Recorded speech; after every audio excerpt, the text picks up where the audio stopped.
अगर कोई व्यक्ति भय दूर करना चाहे तो उसे जीवन का मोह त्यागना पड़ेगा। जीवन का मोह है, इसी कारण भय है। जैसे ही मोह का त्याग हो जाता है वैसे ही भय भी दूर हो जाता है। तो सुख दुख सर्दी गर्मी साथ चलती हैं। हम ईश्वर को कहते हैं सच्चिदानंद, यानी कि सच्चित आनंद। हमने आनंद शब्द क्यों लिया? क्योंकि वो सुख और दुख के पार की अवस्था है। सुख हम चाहते हैं, दुख नहीं चाहते हैं हम, लेकिन सुख चाहेंगे तो दुख मिलेगा ही मिलेगा।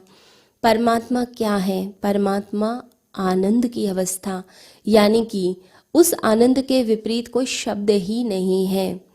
वो परम आनंद है, सुख के भी पार दुख के भी पार, दोनों चीज़ें उनमें समाहित है। मान भी अपमान भी, फूल भी पत्थर भी, सब कुछ परमात्मा ही है। बस इसी को समझना योग है, इसी को समझना ध्यान है, इसी को समझना समाधि है। जब हम इस बात को समझ जाते हैं। लेकिन लोग क्या करते हैं, आनंद को भी सुख का पर्याय समझ लेते हैं, उसे भी सुख बोलने लग जाते हैं। तो भगवान बुद्ध ने इसके लिए शब्द बोला परम शांति, यानी कि वो आनंद की अवस्था परम शांति की अवस्था है। लेकिन जो भी है वो दो के पार है, ये याद रखना है। तो करना क्या चाहिए ज़िंदगी में उस अवस्था तक पहुंचने के लिए? सबसे पहले चुनाव करना बंद कर दीजिए, मांग करना बंद कर दीजिए। चुनाव रहितता में, चॉइसलेस अवस्था में पहुंचना शुरू कीजिए। सुख भी है और दुख भी है ज़िंदगी में, किसी एक को मत पकड़ें। सुख आए तो उसमें शांत रहें, दुख आए तो उसे सह लें। दोनों में से एक पकड़ेंगे तो दूसरा चिपक जाएगा। मान अगर मांगते रहेंगे तो अपमान तो मिलेगा ही मिलेगा, क्योंकि दोनों चीज़ें जुड़ी हैं। तो योगी क्या करता है? एक्सेप्ट करता है, तथाता की स्थिति में आ जाता है, एक्सेप्टेबिलिटी में आ जाता है, चीज़ों को स्वीकार करता है। जब किसी व्यक्ति को सुख नहीं मिलता तो उसे बहुत दुख मिलता है, यानी उसे दुख लगता है कि क्यों नहीं मुझे सुख मिला। और अगर मिल जाए तो फिर लोभ पकड़ लेता है, वो जो सुख था वो कम लगता है, वो व्यर्थ हो जाता है, बल्कि लगता है और सुख मुझे मिल जाए, मैं और प्रयास करूं और सुख का। तो कहीं भी शांति नहीं मिलती, पीछे के द्वार से दुख आ ही जाता है। तो हमें अपने आप को समता में लाना है, स्थिरता में लेकर आना है। एक बात याद रखिए, जब आप चुनाव छोड़ देंगे तो इसका मतलब ये नहीं है कि दुख आपको नहीं मिलेगा। दुख और सुख तो आते जाते रहेंगे, लेकिन हाँ, आपको फिर फर्क नहीं लगेगा। फिर आप हिमालय में हैं या घर में हैं या बाज़ार में हैं, हमेशा आनंद की अवस्था आपकी रहेगी, हमेशा समता की अवस्था आपकी रहेगी।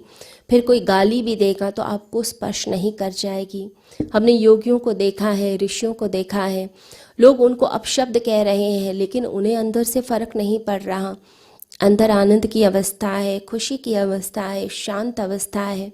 वो अपने उसी शांति में, आनंद में हमेशा रहते हैं। कोई पत्थर भी मारता है, कोई पत्थर मार रहा है तो भी वो शांत है। कहते हैं भगवान बुद्ध के शिष्य मॉगलायन जा रहे थे रास्ते में और पत्थर लग गया और पैर से खून बहने लग गया। तो सारे भिक्षु परेशान हो गए कि कैसे बंद करें, क्या दवाई लगाएं। लेकिन मॉगलायन जो थे वो दोनों हाथ जोड़कर ऊपर आसमान की तरफ देखने लग गए और प्रार्थना में खो गए। भिक्षुओं को लगा कि ये कोई प्रार्थना का समय है, चोट लगी है, इसका इलाज करना चाहिए। लेकिन वो परमात्मा की प्रार्थना में, परमात्मा के आनंद में डूबे हुए जब बाहर आए तो भिक्षुओं ने पूछा कि ये क्या बात हुई, अभी चोट है और आप प्रार्थना करते हैं। तो मॉगलायन ने कहा, कभी मैंने किसी जन्म में किसी को पत्थर मारा था, उसका फल मुझे प्राप्त हो गया। ये अंतिम था, मेरा अंतिम फल मुझे भोगना था, इसके लिए परमात्मा को धन्यवाद करता हूँ। तो योगी धन्यवाद करता है दुख मिलने पर भी, सुख मिलता है तो भी धन्यवाद करता है, वो समर्पित हो जाता है। जब हम फूल ही फूल मांगते हैं तो पत्थर मिलते ही मिलते हैं। दोनों का त्याग कर देना। मांग ही विक्षिप्तता है, जहाँ मांग है वहीं पागलपन है। कृष्ण कहते हैं गीता में कि समर्पण के भाव से ज़िंदगी को जियो, समर्पित हो जाओ। कहते हैं, कबीर कहते थे कि दो पाटों के बीच में, चक्की के जो दो पाट हैं, हर कोई उसमें पिस जाता है। तो उनके बेटे कमाल ने कहा कि दो पाटों के बीच में तो सब पिस जाते हैं, परंतु जो बीच की जो डंडी होती है कुछ दाने उस पर चिपक जाते हैं, और जो चिपक जाते हैं वही बच जाते हैं। तो जो परमात्मा से चिपक गया, परमात्मा से जुड़ गया, वो तो बच ही जाएगा। तो इसी समर्पण के भाव से अगर ज़िंदगी को जिएंगे तो ज़िंदगी आनंद के साथ बीतेगी।